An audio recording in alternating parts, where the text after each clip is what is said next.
এই মিষ্টিটা তৈরি করার জন্য আমি 6-7টা কাজু আর 6-7টা আমল আমি প্রথমে শুকনো গুঁড়ো করে নিলাম।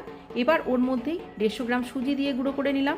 হাফ লিটার দুধ আমি গরম করতে বসিয়ে দিয়েছি। কড়ার মধ্যে 1 চামচ গাওয়া ঘি দিয়ে সুজি আর বাদাম গুঁড়োটা একটু নেড়ে চেড়ে হাফ কাপ ড্রাই নারকেল কোড়া দিয়ে আবার একটু নেড়ে চেড়ে নেব। এখানে আমি একটু দুধ তুলে নিয়ে 2 চামচ মিল্ক পাউডার গুলে রাখলাম। এদিকে এটা হালকা গোল্ডেন করে ভেজে নেওয়া হয়ে গেছে। এবার অল্প অল্প করে দুধ দিয়ে এই মিষ্টির পাকটা রেডি করে নেব। মিল্ক পাউডার গোলা দুধটাও আমি দিয়ে দিচ্ছি। সব শেষে দিয়ে দেব হাফ কাপ গুড়ের পাউডার। এখানে চাইলে কিন্তু আপনারা চিনিও ব্যবহার করতে পারেন। পাকটা একদম রেডি হয়ে এসছে।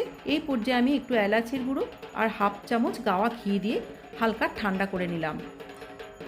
এবার একটু ড্রাই নারকেল কোড়া নিয়ে নিচ্ছি। হাত দিয়ে গোল গোল লাড্ডুর আকারে গড়ে নিলাম।